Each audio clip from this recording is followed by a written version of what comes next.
जगह ऐसी कि शांति खाने को दौड़े।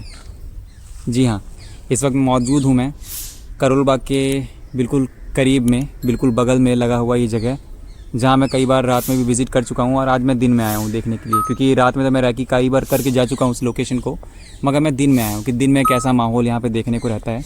इसके बाद ही मैं यहाँ पे यूट्यूब वीडियोज़ व्लॉग शूट करने की सोच रहा हूँ मैं। बाकी मैं इस लोकेशन के बारे में बताऊँ तो करोल बाग के बिल्कुल लगा हुआ एरिया है जिसका नाम है भूली भटियारी। जी हाँ, ये सामने आप देख पा रहे हैं, ये है भूली भटियारी का वो महल जहाँ पे कहते हैं हॉन्टेड प्लेस मानी जाती है दिल्ली में। ये जो दिल्ली में हॉन्टेड जगहों में इसका भी सबसे ज़्यादा टॉप 5 में जो आता है नाम, इसका भी आता है।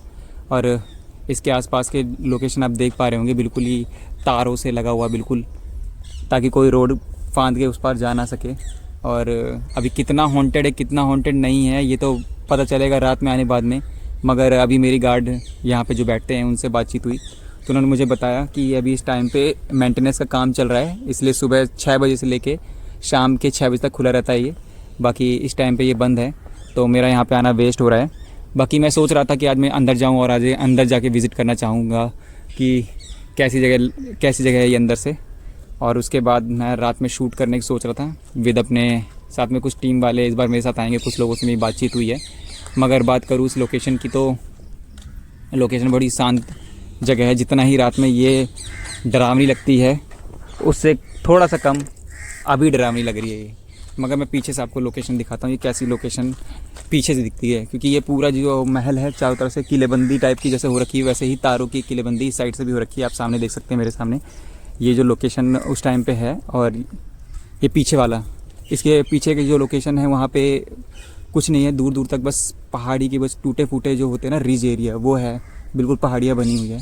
और ये रास्ता पता नहीं कहाँ निकल जाता है। और इस बगल में एक पार्क टाइम का बना हुआ है, देखिए आपके सामने लिखा है पार्क एव वुडलैंड एरिया भूली भटियारी।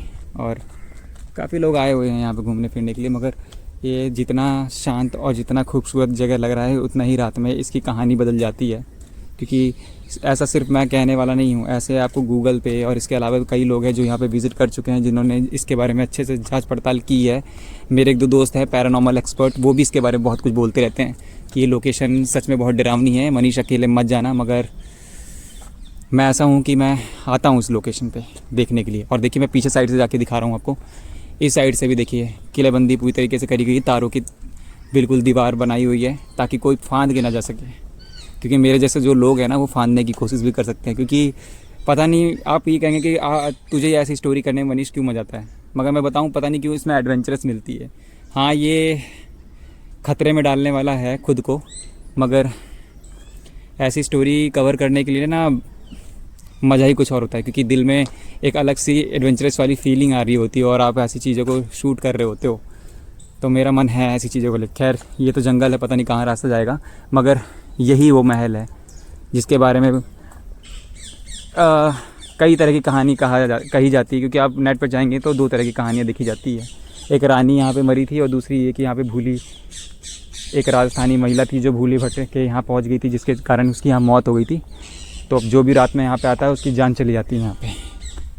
और ऐसी है। और दूसरी कहानी ऐसी है कि एक रानी को यहाँ कैद कर दिया गया था ताउम्र के लिए, तो वो जीते जी यहीं पे रही थी और उसने दम भी यहीं तोड़ा था, जिसके चलते वो इतनी गुस्से में है कि जो भी रात में यहाँ पे आता है उसको अपना शिकार बनाती है।